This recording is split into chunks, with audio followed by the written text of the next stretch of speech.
morning all of you. So today we will go for the next lecture on the palate. So before going directly to the palate, we will just have an introduction for the oral cavity. Now oral cavity, it is, all of you know what is oral cavity. It is basically divided into two parts, that is the outer part and the inner part. Outer part is the smaller part and it is called as vestibule. Inner part is larger part and it is called as oral cavity proper. What is vestibule? Vestibule is the outer narrow space which is bounded on outer side by lips and cheek.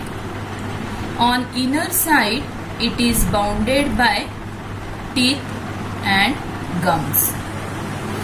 Now, oral cavity proper, it is a large cavity bounded on outer side by teeth and gums, whereas on posterior side, it opens into the pharynx by means of oropharyngeal isthmus. Its roof is formed by the hard palate and floor is formed by the tongue as well as sublingual region.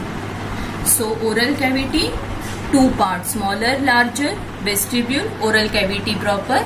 Vestibule is the outer narrow portion and oral cavity is the inner larger portion. With this introduction, now we will come to our proper lecture, that is palate. Now all of you know that during the development we have seen there are two types of palate, hard palate and the soft palate. We have seen during the development these two parts are formed due to the ossification. As ossification during development starts from anterior to posterior side, the anterior portion becomes the hard and posterior portion it remains soft.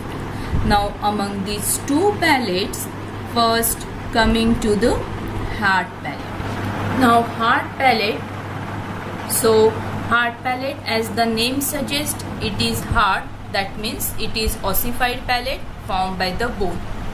Now hard palate, it is forming partition between the nasal cavities and the oral cavities. So above there is nasal cavity, below there is oral cavity, and in between these two there is partition, that is called as hard palate. Its anterior two-third is formed by the palatine process of the maxillae. This we have seen in the development of palate in embryology. Posterior one-third, it is formed by horizontal plate of palatine bone. This is regarding the development. Now coming to the margin. So here we will just see the margin, then I will show you the diagram.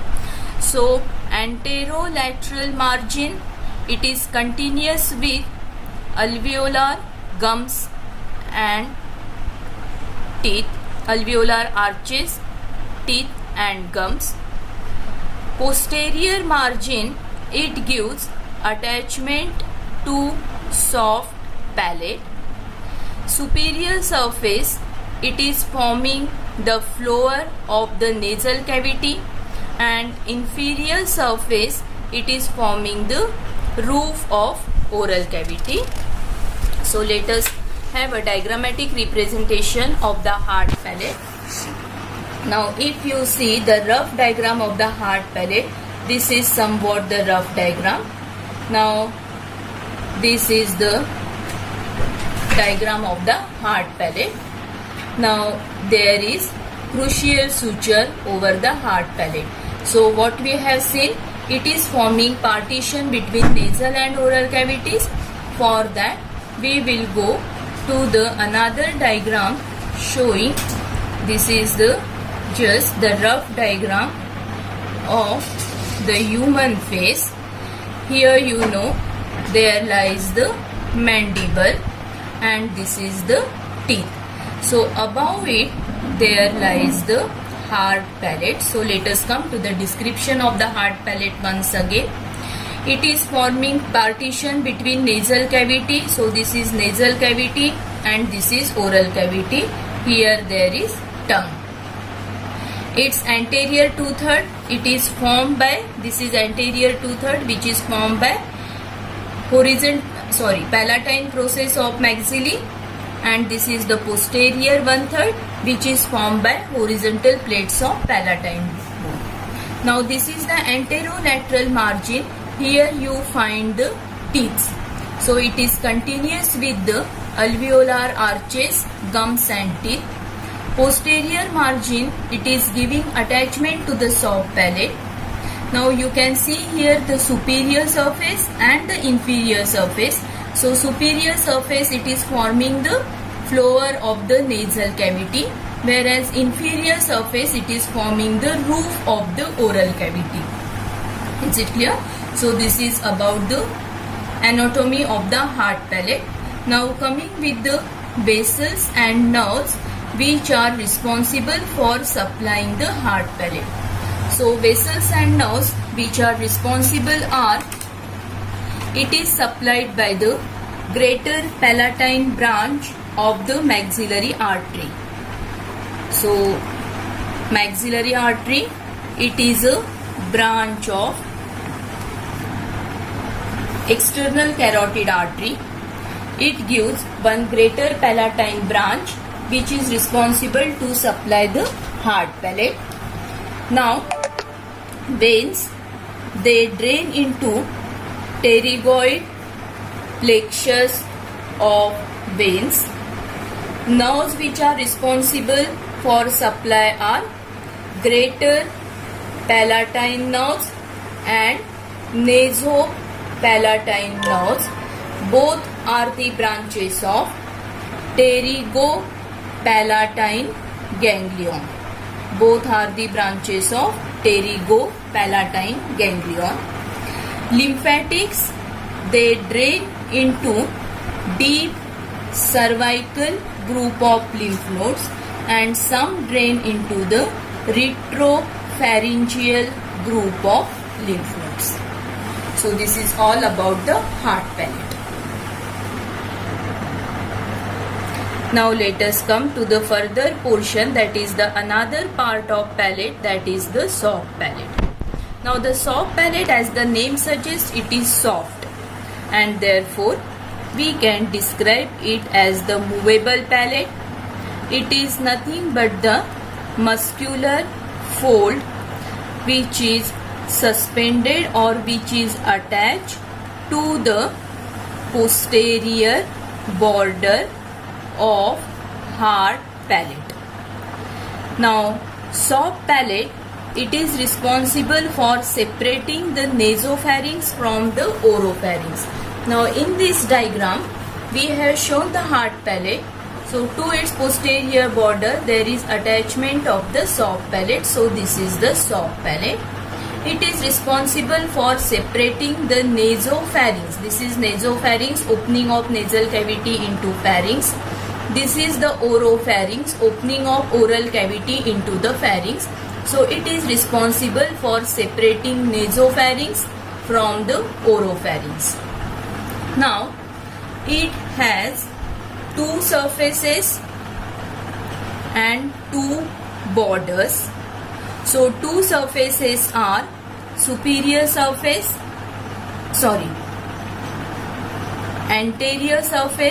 and the posterior surface, whereas two borders are superior border and the inferior border.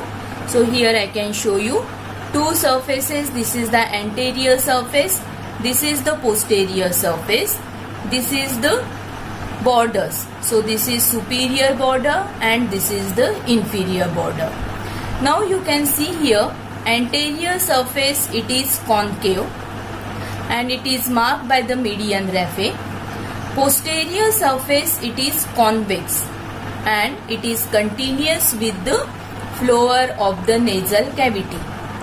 Then superior border, it is attached to the posterior border of the hard palate, whereas inferior border is free and it is responsible for forming the margin of the oropharynx. So this is the oropharynx which is bounded posteriorly by the soft palate. So free border, it is forming the boundary of the oropharynx. Now at the free border there is one structure that is called as uvula, and for that I will show you just the rough model of the paper. Now this is the rough model.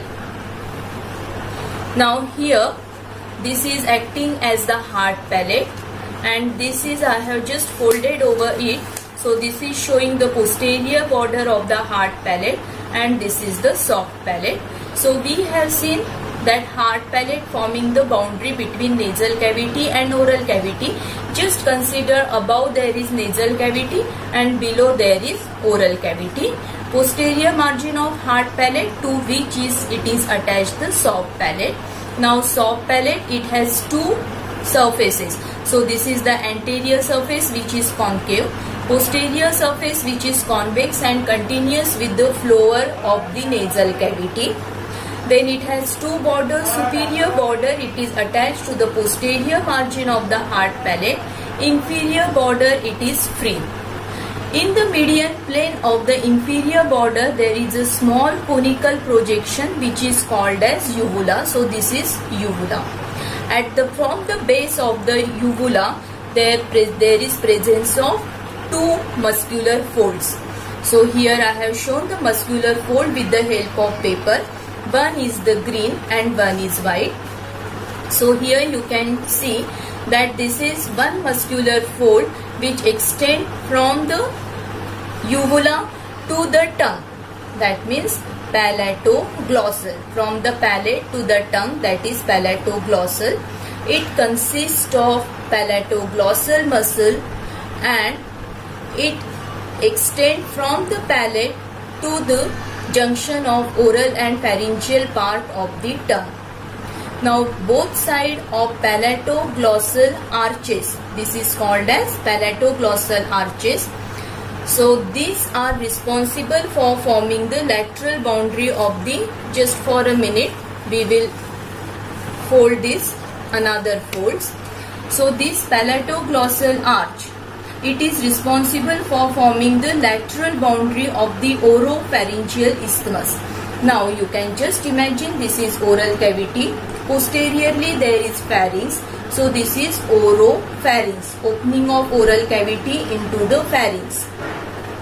So these are forming the lateral boundary of the oropharynx. Another fold which extends from the uvula is the palatopharyngeal. Now palatopharyngeal, it lies posteriorly. From the uvula it goes to the lateral wall of the pharynx. It consists of palatopharyngeus muscle. Now between the palatoglossal arch and the palatopharyngeal arch, this fossa, it is called as tonsillar fossa. So it is said that palatopharyngeal arch, it is forming the posterior boundary of the tonsillar fossa. Is it clear? So this is about the anatomy of the soft palate. So soft palate lies posteriorly, consists of two surfaces, two borders. This is uvula, this is palatoglossal arch, and this is palatopharyngeal arch. Let us come to the structure of the soft palate. Now coming to the structure of the soft palate. Now in the structure of the soft palate, we will see what soft palate consists of. The first thing the soft palate consists of is the palatine aponeurosis. Palatine aponeurosis is nothing but the flattened tendon of tensor veli palatini muscle. If we go for the tensor veli palatini, so this is the tensor veli palatini muscle on both the sides, and this tensor veli palatini muscle get flattened to form the palatine aponeurosis.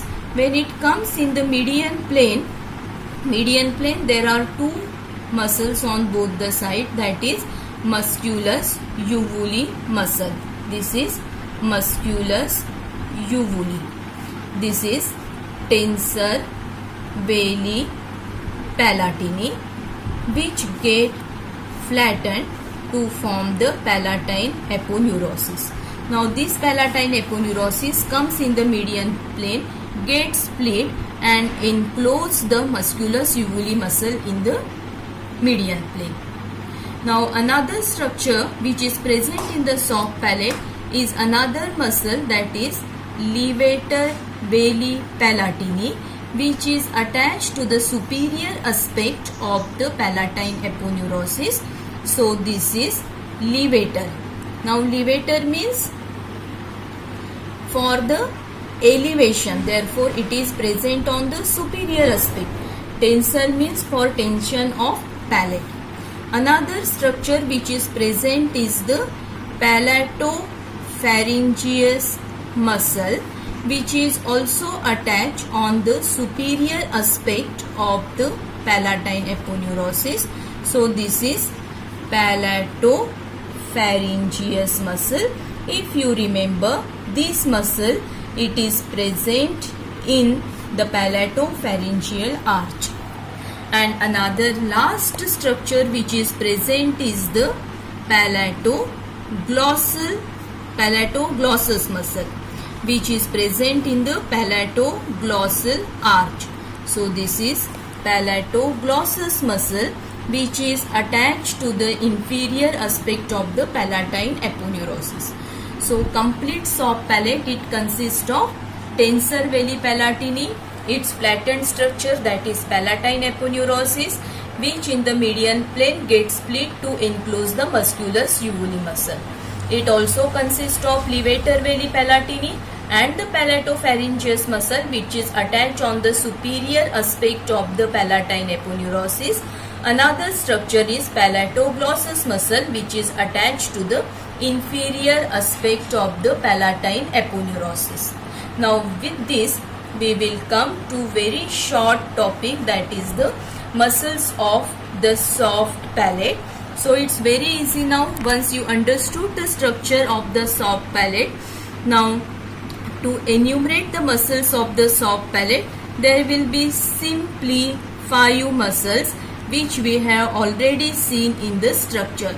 So the muscles are naturally tensor veli palatini 1, second is levator veli palatini, third is musculus uvuli, fourth is palatopharyngeus muscle, and fifth is palatoglossus muscle. So these are the muscles of the soft palate.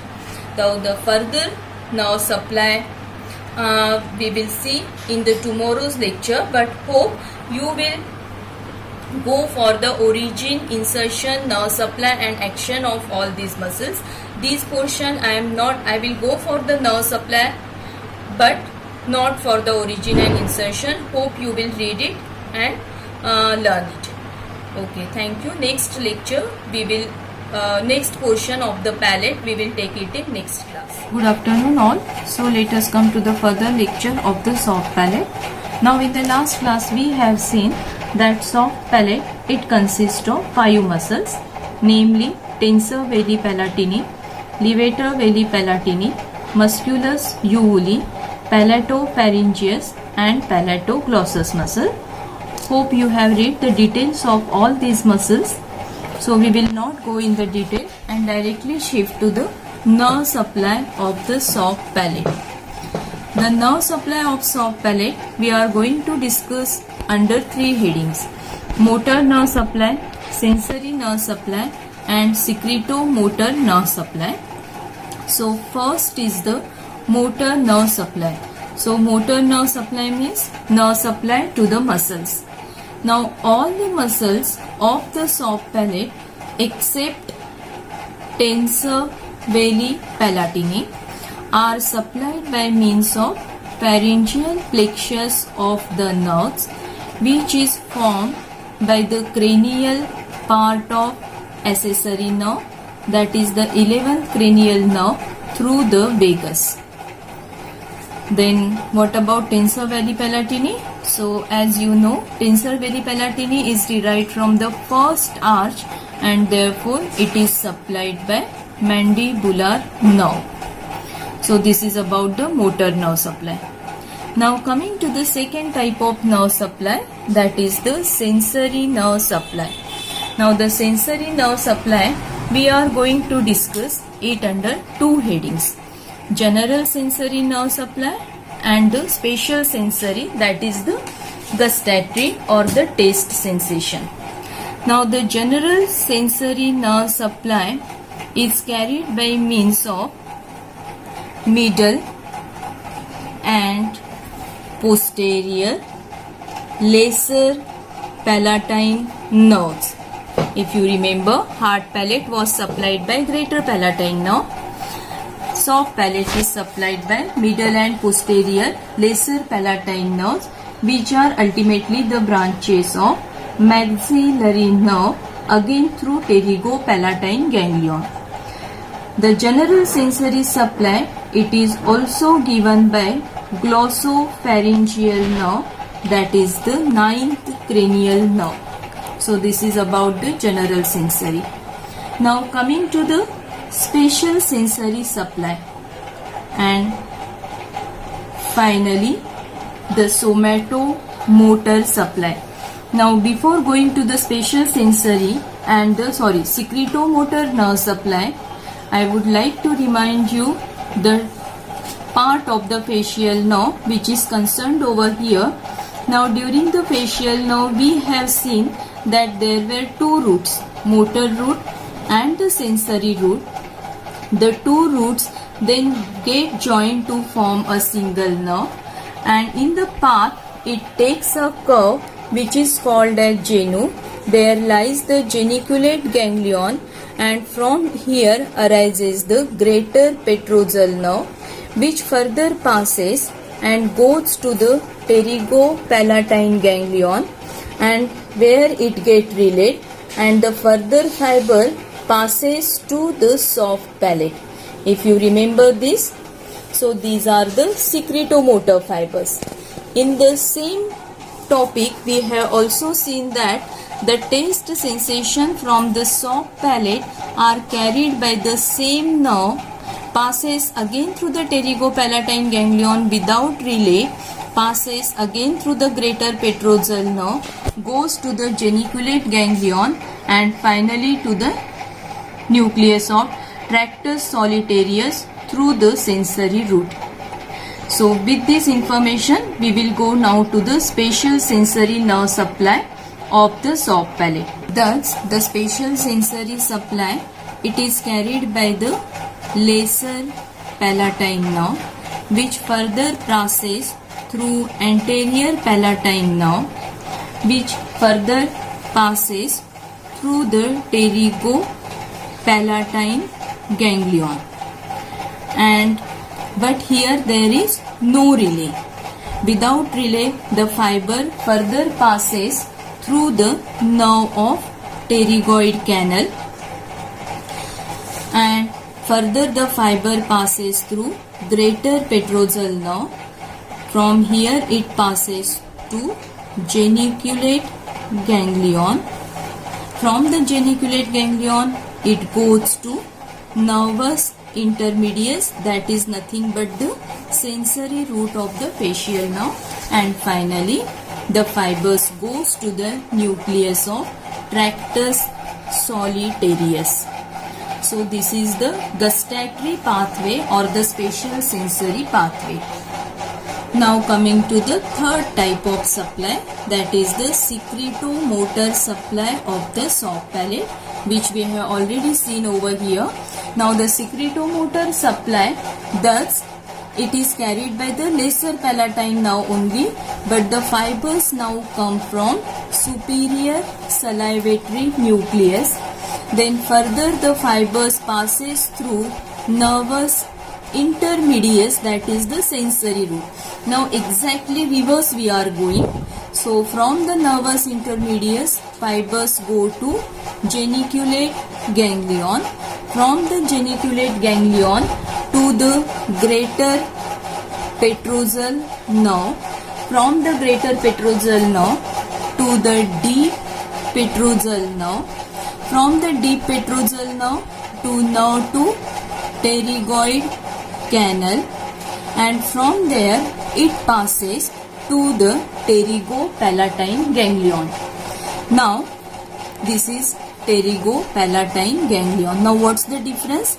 Here the fibers come and they get relayed, and from here the postganglionic fibers arises, passes through the anterior palatine nerve, passes through the lesser palatine nerve, and finally they supply to the glands in soft palate.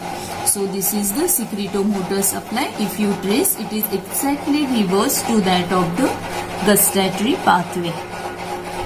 It's all about the nerve soft palate. Now coming to another subtopic, and very important, is the passavant's ridge. Now what is this passavant's ridge?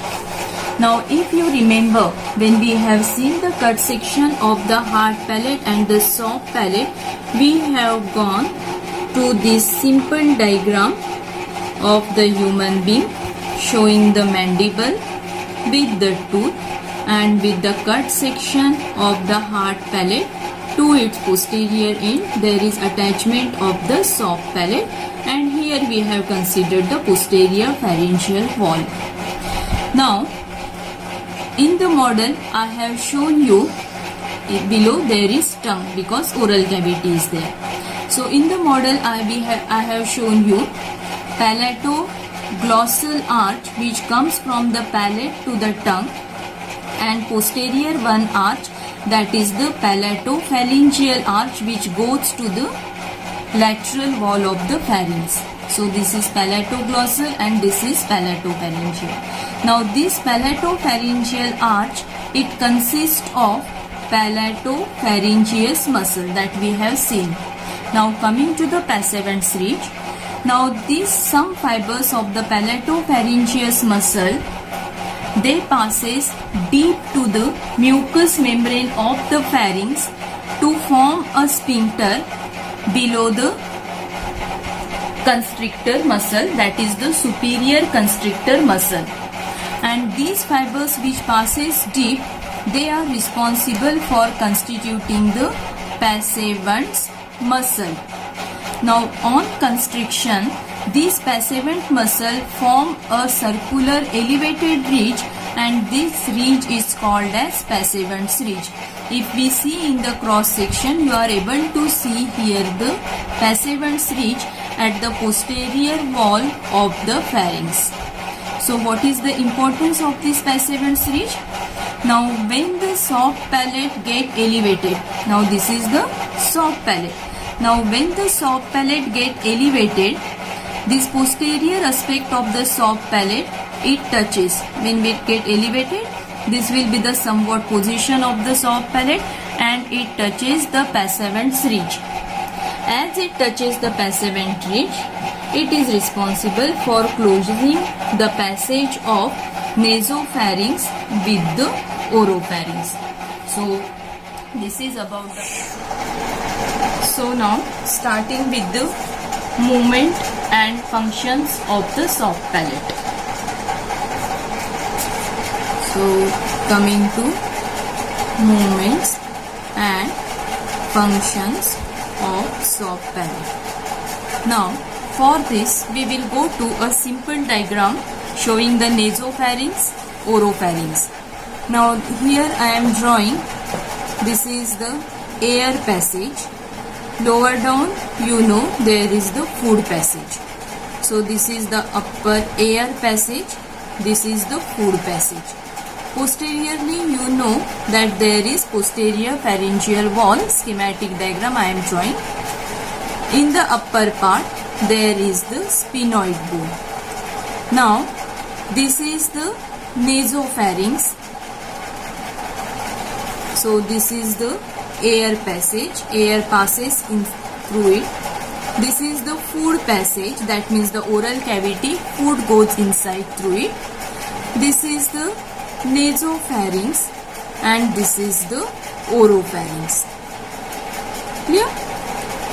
Now we know that it ends into two tubes.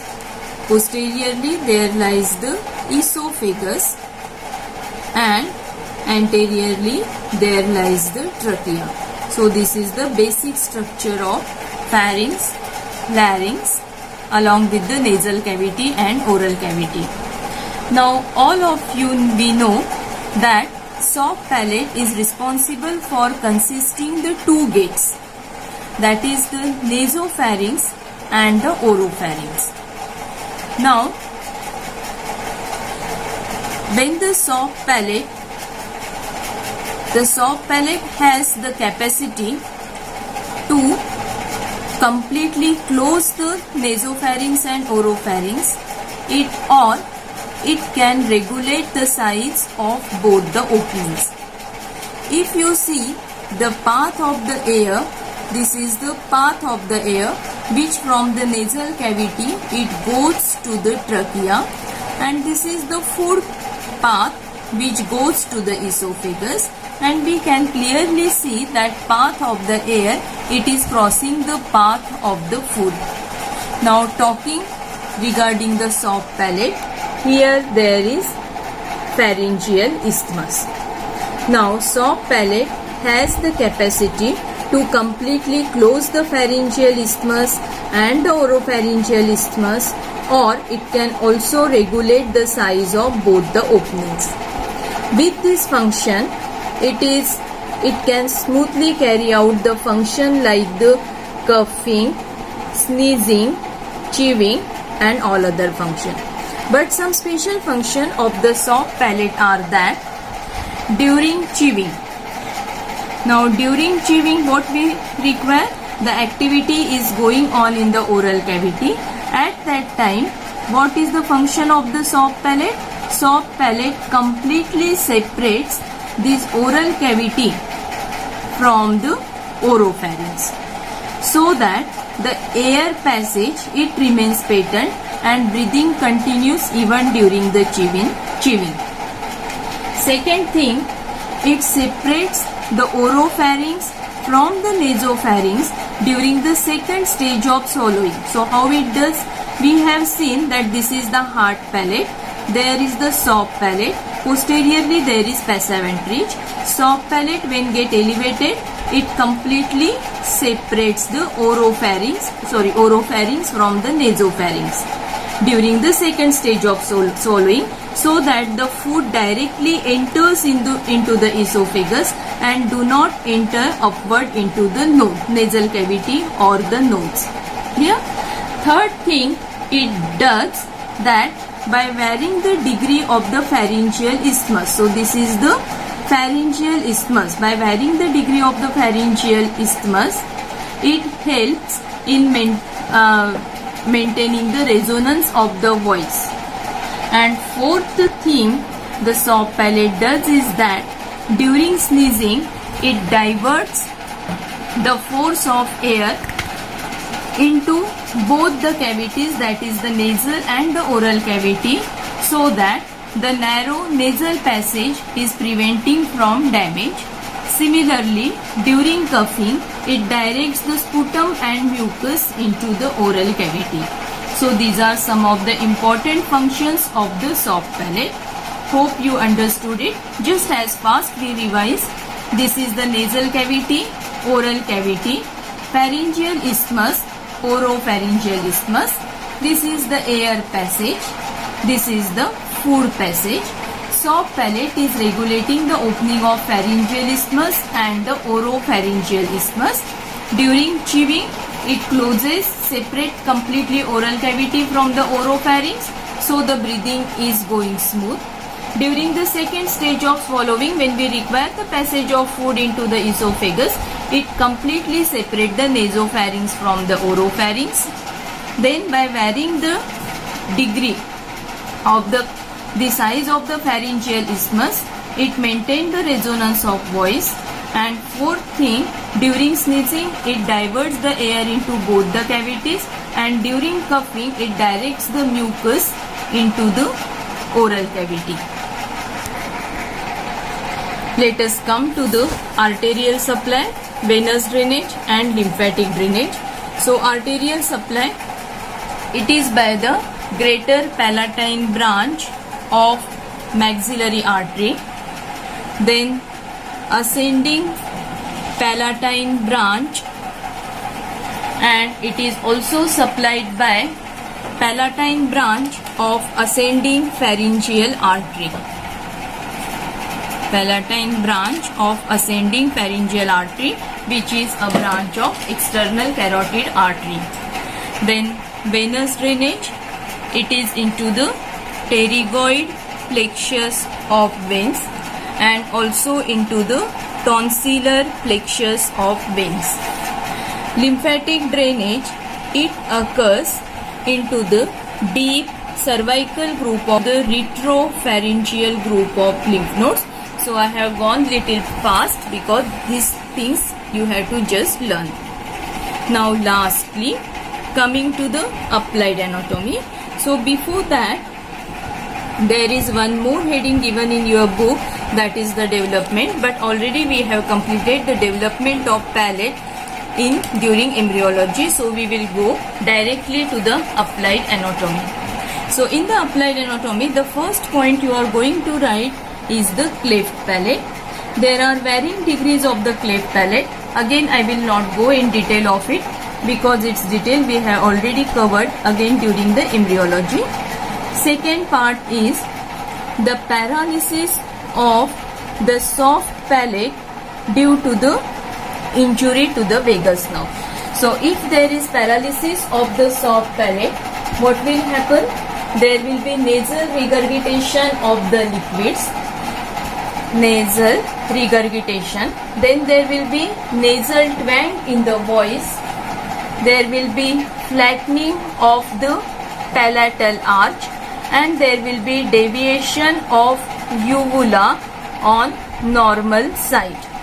Clear? So in the applied anatomy, cleft palate that we have already discussed in detail. Second thing is paralysis of soft palate, which will cause nasal regurgitation of liquid, nasal twang in the voice, flattening of the palate and deviation of uvula on normal side. This is all about the soft palate. Thank you.